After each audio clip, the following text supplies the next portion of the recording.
Greetings and salutations. If you are new to the channel, I want to thank you for stopping by.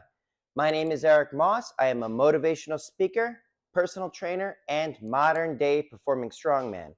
If you are unfamiliar with what a modern day performing strongman is I perform feats of strength like bending steel bars, breaking chains, driving nails through wooden boards by hand, twisting horseshoes, rolling up frying pans, holding back motorcycles, and other feats of strength as part of a live show, kind of like a modern day version of the sort of thing that the mighty Adam and Alexander Zas and other strongmen along those lines would perform back in the day, but with a modern day twist. And I usually accompany this with a motivational speech about my story.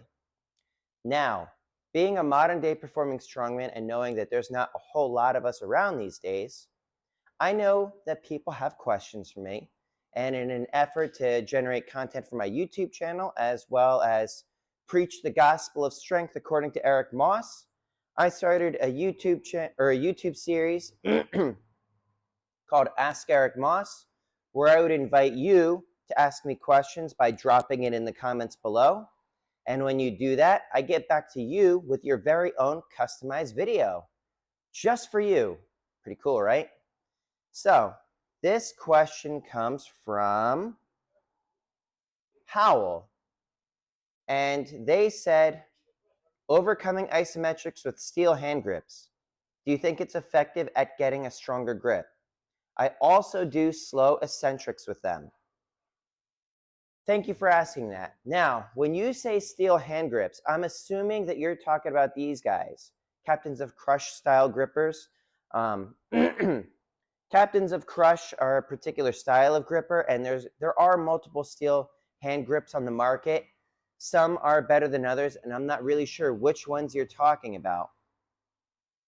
But the question of whether or not it's going to give you a better grip is, like many things when it comes to strength and fitness, is it depends. It depends on the context of what you're referring to. So when it comes to closing the grippers, yes, getting the grip to close the grippers is going to be best achieved with grippers. When it comes back to holding back motorcycles or doing heavy deadlifts or something like that, it might not have a carryover to that. There is a specificity when it comes to strength. You have to train somewhat specifically for the task that you're going to be involving with it. And when I'm talking about that, it's like there's multiple aspects when it comes to grip.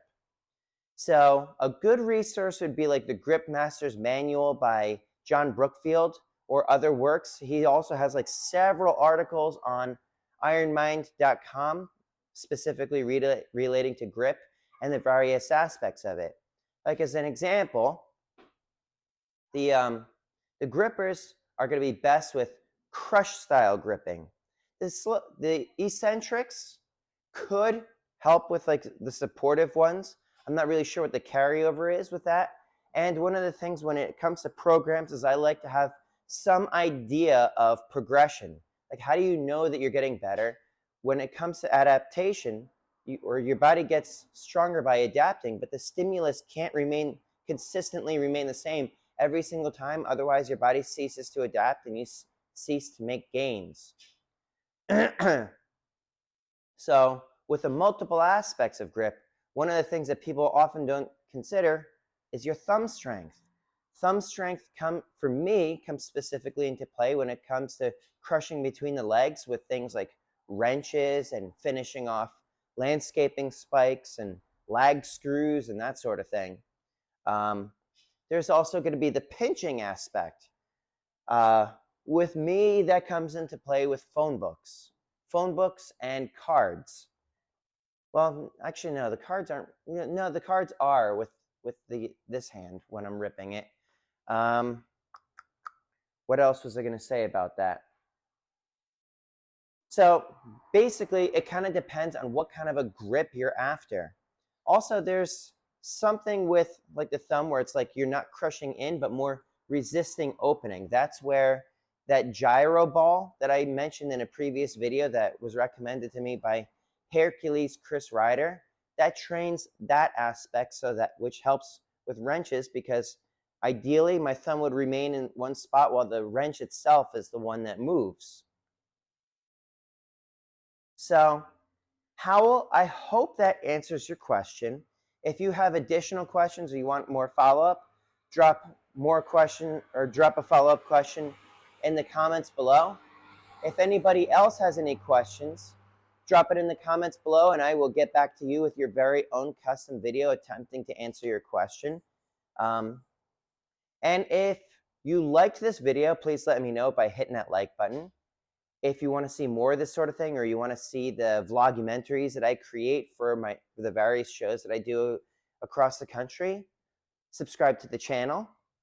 If you think anybody should see this, please share it with them. You know how this YouTube thing works. But in the meantime, please stay happy, stay healthy, and stay strong. Eric Moss, over and out.